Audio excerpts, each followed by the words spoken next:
in the Shara Kina, Shara jealousy.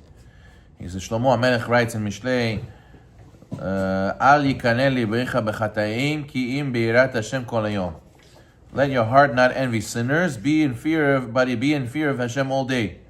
When a person sees the sinners, he sees a guy not shomer Shabbat, he doesn't keep kashrut, he doesn't have honest business, but what does he see? He has a beautiful house, he has a lot of money, he's successful, he's matzliach. So what happens? He says you have to be careful, because what happens now? The jealousy will tell you, oh, you see, you don't need to be so religious. Look, go have a good life like them. And then the Yetzer Hara will tell you even more. You see, you go to shul and you see, wow, only the religious guys, they coming, they asking money. I don't understand. To be religious, this is what happens to you. You're going to become a vuz. You're going to become a collector all day coming and asking for money. What is this? Why should I be religious? Look, you go to Israel, you do a big mitzvah, you live in Israel, and you're religious, and Hashem makes you have to go to Chutz La'aretz to go collecting in the shuls like a biskin. Lo shaveh, it's not worth it. Why should I become religious? For what? Let me be chofshi like all these guys and make a lot of money and be happy in life. Why not? That's the thoughts that the Yetzer Hara comes and tells you. And he says, Orchot Tzadikim, it'll make you chaz v'shalom tiga'al nafsho b'irat ha'elokim. Chaz v'shalom, he wants you to become disgusted with the fear of Hashem, His judgments and His mitzvot. And what? As the pasuk says, v'chizku alai divrechem, amar Hashem, amartem ma nidbarnu alecha, amartem shav avod elokim, uma betza ki shamarnu. You're going to say, Chaz v'shalom, it's worthless to serve Hashem. What did we gain from doing His word? Right? Ki shamarnu mishmarto v'chi alachnu kedoranit mipnei Hashem tzvakot. What's the point of following His ways? And we walk submissively. And what? Ata anachnu me'ashrim zedim. The zedim, the sinners, are happy. And gam bahanu elokim imaletu. And they run away from Hashem and they escape and then everything's okay for them. You should know this attitude, it brings foolishness to men's minds, and they give them an excuse to go and do averot. He says a person has to be careful. Right? What do we say about the Rabbi Yossi? Rabbi Yossi said those people, if that's what Hashem gives them in Olam Hazeh, imagine what the tzaddikim are going to get in Olam Haba. The sinners, look what they got in Olam Hazeh. They're getting their Olam Haba in Olam Hazeh. Imagine what our Olam Haba is going to be in Olam Haba. And those religious people who are suffering, imagine that's religious people, how much they suffer here. Imagine how much the non-religious people are going to suffer in Olam Haba. So don't look at it the wrong way. The Yetzer Hara likes to sell you half-truths. He likes to sell you half-cooked food. He doesn't tell you the whole story. So therefore, what are you going to say? You're going to say, oh, you see, it's not worth it. No. This is without mitzvot. Imagine with mitzvot how much more reward you get, and that's with the averot of the religious people. Imagine if you're not religious, you have more averot. How much more so you're going to get punished? So a person has to remember we will do the same thing. Ma shikre lehem yikre gam lanu. The person has to be careful not to fall into this Yetzer Hara of thinking of the Yetzer Hara. He has to know that that's thinking without Olam Haba. If you think about Olam Haba, you remember that. Right, as it says, Rameir says in the Gemara, Olam afuch raiti. Right, he says you see an upside down world. Why? The people who over here, they're Rishayim, they're big. But then you go Olam Haba, what do you see over there? They're nobody. You can't even see, you don't pay attention to them.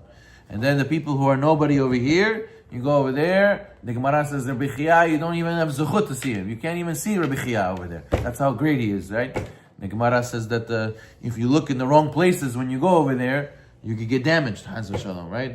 The Rabbi Kiva and Elisha ben Avoya, they went to Pardes, and he looked in a place he wasn't supposed to look. He got mazik, he got nizak, he got damaged.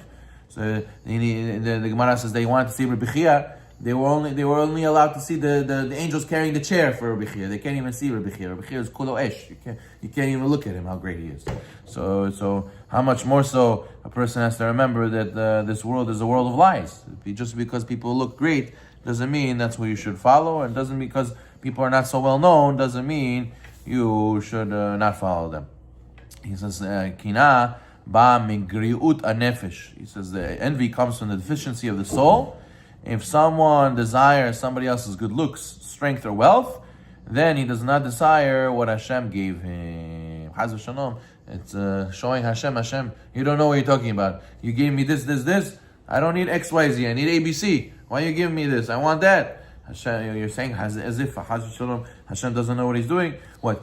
You don't think Hashem wants you to be successful? Of course He wants you to be successful. And He commanded you to be successful. And He commanded you to pass the tests. And He gave you all the tools that He gave you. That means you could do it also. The Gemara says that Hashem doesn't loba beterunya with His creations. Hashem doesn't put us on a test for us to fail and say, I see, I got you, you fell. No. Hashem gave us all the tools we need to pass. And if you don't believe in these tools, you don't believe in Hashem. If you think, only my life will be happy and good if I have what He has, and I'm like Him, and my situation like Him. If only my last name was this. If only I was born to a family that had a lot of money. If only I was born in America. If only I was born in Israel. If only I knew English. If only I had a business in jewelry. If only I had real estate. If only all these people, all they think like this. He says, all these people, they don't have emunah. He says, Hashem told you to get married. And Hashem told you to make parnasa. And Hashem told you to learn Torah. And Hashem told you to be a good person. And He gave you this luggage of your life with all the stuff you have. That means that Hashem believes in you, that you can do this with this tool bag that He gave you. And if you think you have to have somebody else's tool bag, you lost from emunah. You don't have enough emunah. You need to work on emunah. Every day we say, Modeh ani lefanecha. Right? Emunatecha, right? Rabba emunatecha. Hashem we have much faith in Hashem. We give Hashem our soul, and He gives it to us the same soul every single day back, and we trust Him, He's going to give it back. But the Zohar says, Rabba emunatecha, you have a lot of faith in us, because every day you give us neshama, even though you messed up yesterday, Hashem believes in you today, and Hashem believes that you're going to be successful, and you're going to try again. Problem is, do you believe? And do you have faith in Hashem has faith in you? Do you have faith in yourself? So a person has to know that a person who wants to see other people, the person who has emunah has no jealousy. The person who has jealousy has no emunah. Chas v'shalom. The person has to be careful not to fall into this. He says, Mashal, there was a man who was attending a party in his friend's house, and he got a very big headache. So he asked his host for aspirin, right? For some aspirin. So he went to the bathroom where there was the medicine, to the washroom. So when he went to the washroom, he saw the floor to the ceiling, big cabinets he never saw in his life. After going through the shelves, he found what he needed, and he saw that he had so many medicines, so many bandages, a whole cabinet full of medicine. He said, wow, that's a nice medicine cabinet you have. He says, in my house, I have a small cabinet.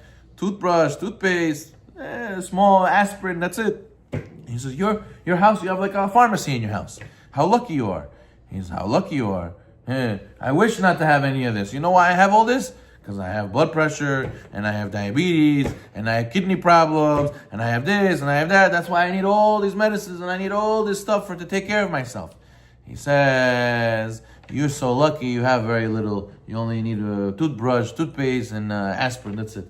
He says, the mashal is the same thing with us. We see this guy, he says, he has a house, he has money, he has this, he has that. Dad, that's a life. I wish I have a life like that. And the guy says, you don't understand. You know this house, how much balagan I have from this house. You know this business I have, how much stress I have. You know, because my last name is this last name, you know how many people I need to deal with, how much stress I have. I wish I could be small, shaked, like you, simple, few things, that's it. And I can focus what I need to focus on. He looks like to him, and he looks to him. And in the end, if we focus on ourselves, we'll be happy. The guy who looks elsewhere, the grass is always greener on the other side. What do I say? I say, start painting your grass greener. Baruch Na'olam.